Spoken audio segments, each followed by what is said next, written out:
Hi everybody. This is going to be a two-part series. Part number one is I'm just calling Natalie the woman behind the Reborn doll. And part number two, which will be the next video, is it will be a continuation of, I guess I could title it, Prayers and Good Wishes Requested. And you'll be finding out why I'm doing that later on. Okay, so over the last, I don't know, 6 months or so that I've been making videos, I don't even know if it's been that long, but I've been getting a lot of questions, and personally I'm to some people I've been sharing stuff about who I am and answering questions and stuff, but in general I've never done I'm not sure what they're called, a me or who am I video or ask me questions video. So other than the fact that I love Reborn dolls, and I love sending out packages to people whose videos I really enjoy, or people who touch me for some reason, or I admire. Other than that, a lot of people I really haven't shared anything about myself. There was really no reason to, but I'm going to now. So, and I don't want to make this too boring or cumbersome, because I know most people, they just want the details, and I'm not going to be wordy. Hope I'm not going to anyway, and if I am, I apologize. I don't want to bore anybody. But okay, so here's who I am. All right, I am Natalie. Hi, everybody. I am 51 years old, and but I always look at it as 5 + 1 is 6. So I just basically double that, and I feel like a 12-year-old. Okay, I am married.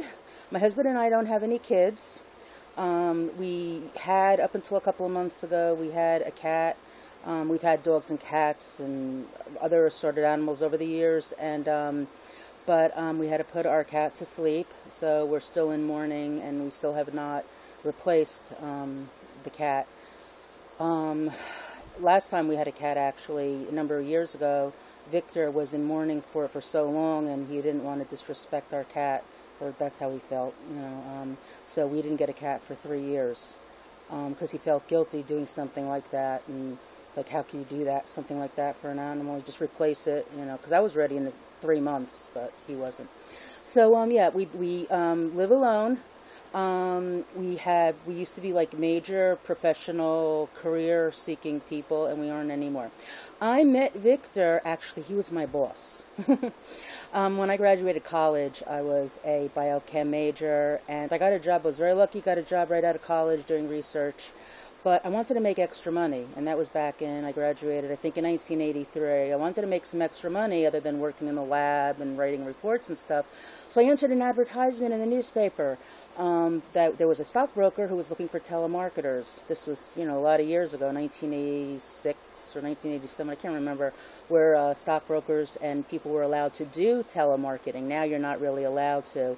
They have all the do not call and all that stuff. But back then, that's how the years before computers, that's how people made appointments. So I started working for him because he would give me a commission every appointment I made. He'd give me a commission whether he made a sale or not. So we met, that's how we met, and then basically, yes, I slept with the boss, if you know what I mean, and we became very close very quickly, and then I wasn't working for him anymore, really, so for 24 years post that, I was working in research. I was a scientist in various research places and academia, in colleges and universities, in the hospitals. I was doing all sorts of research: cancer, arthritis, depression. What else was I doing? Heart disease. Doing a lot of research. Then we moved in together a few years after that. So we've been living together in sin, yes, in sin.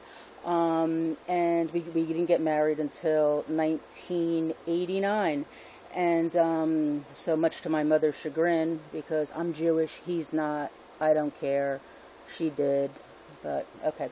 So let's see what else. I had been working. I worked for a major pharmaceutical company, Pfizer, and we had major layoffs in 2010.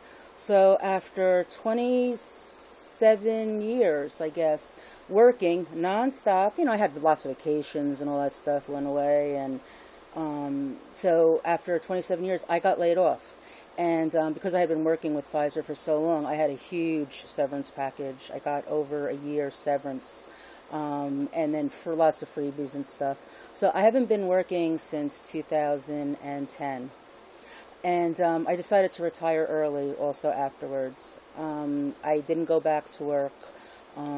So now basically I'm going to be able to get my pension at 55. So in 4 years I get my pension. But Victor and I, like Victor also, he retired actually, I think in 2000, about a couple of years before I got laid off, he really retired. He's 10 years older than me. And he retired and totally burnt out because, being a stockbroker, financial planner, dealing with people's money, with their thousands and millions and all that stuff, it's extremely physical, mental. It does a real hardship on your body. Hence my part 2 of asking for prayers. So, let's see what else. So, yeah, I spend my days doing different stuff now since I've been laid off, retired. I embarked on a new career for a little while. I was working for a detective who did undercover stuff like taking pictures, and it was nothing like you watch on TV. It was a lot of times people were hiring detectives not to find their cheating husbands or wives. It wasn't like that. They hired detectives for trying to find out information on business partners. It's mostly about money. Anyway, the detective I worked for anyway was his cases were mostly businessmen who were suspicious of their business partners, and they would hire a detective to get information on their whereabouts and also to get information on the computer, which detectives have ways of getting info on people which you would not believe, which I didn't believe. But nothing is sacred out there, and I've learned a lot about that, so I'm just passing that on to everyone too. I tend to pass that on. Everything I learn, all the corruption in the society, I do pass on. But I also pass on all the good stuff too, because it's not only bad. There's some good things out there. So I worked for him for a while. I also worked for a veterinarian for a while because that's what I really wanted to be, a veterinarian, not a research scientist. As a research scientist, what I did, in case I had a question like, what do you do as a research scientist? Well, I worked in the lab. I was a biochem major. I got a Bachelor of Science in biochem. I have a master's in genetics. I went for my PhD, but I wasn't smart enough to finish my PhD. I was working, and I'm not smart enough to work and go to school. I can't do both. If I'm working full time, I cannot go to school. I don't have the energy or the mental capacity. I am not an A student. I'm a B student. I didn't have grades to get into medical school or to vet school because I got B's and C's. I even in some of the sciences and in physics and in organic chemistry, I got C's. So all the other ones like microbiology, anatomy, physiology, genetics, all that stuff, I got A's and B's, but I'm not really a very, very good student. I'm more of a life student.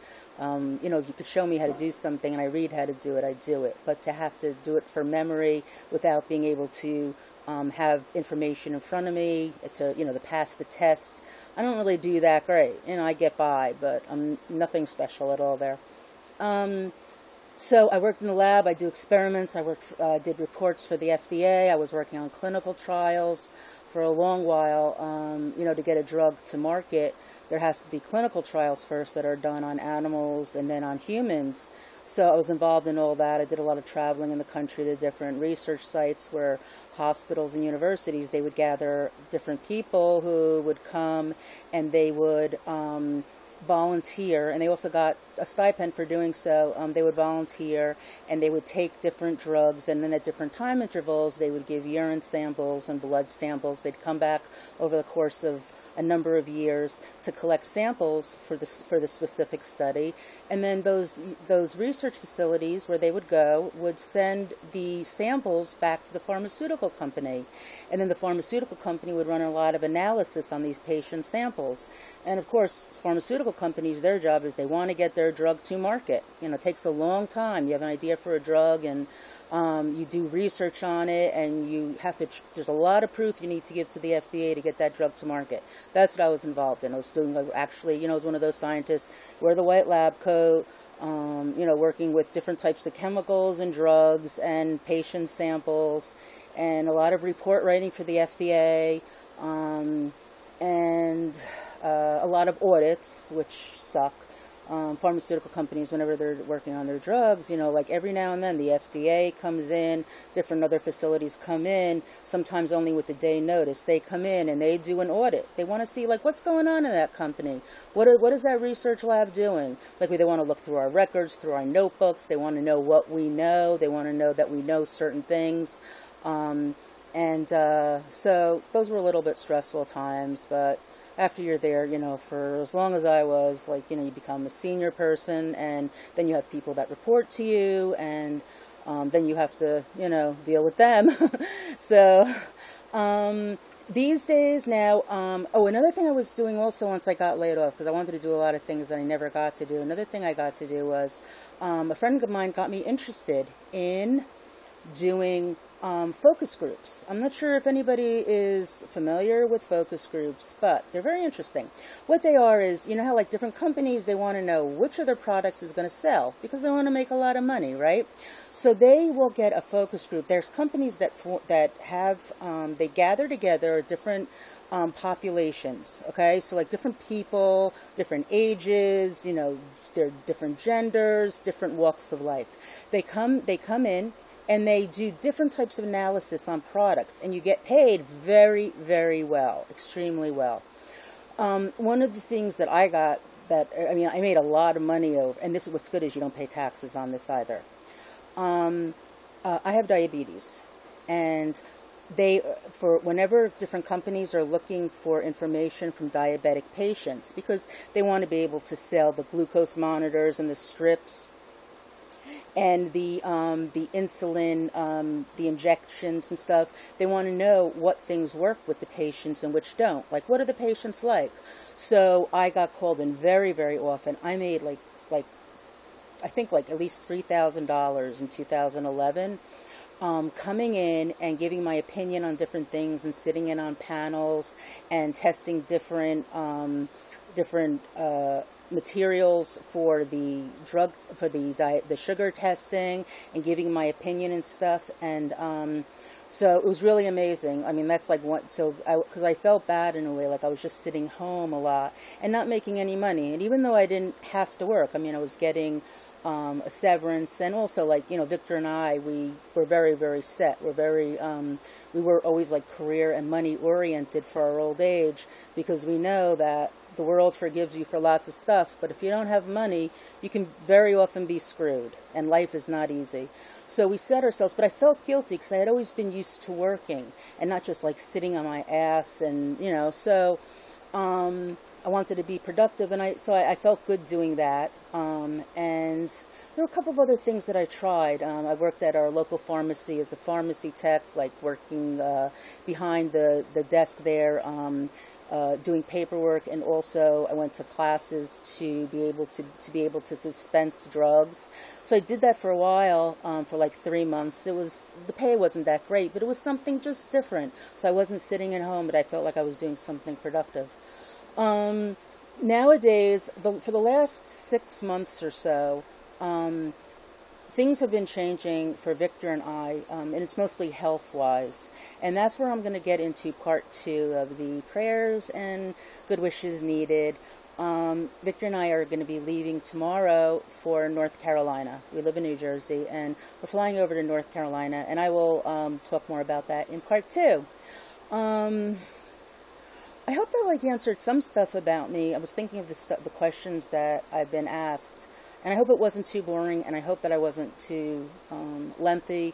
And oh yeah, another question people did have. Yes, I do have Reborn dolls. I have here at home. I have like at least 15. At my father's house, I have 4. I'm in the process of always selling and trading dolls. And I'm trying very hard because I have a mental illness, which is called I see something, I see a doll I like and I have to buy it, which is my mental illness. And I try hard not to do it because I don't have any doll that I truly, truly love that I want forever. I don't have that. I've never had it. And I'm not sure what I'm seeking. Obviously, I'm seeking something, and I've been trying to work on defining exactly what that is. But I do have a lot of dolls. I have some videos in the beginning of some of the dolls that I have. And a reason that I don't do a lot of videos about with the dolls themselves is because, like, I feel weird doing them when I know that I'm going to probably be getting rid of them. I don't know. I just feel, and I can't explain why. It's just a feeling that I have. But more about that some other time. Any other questions?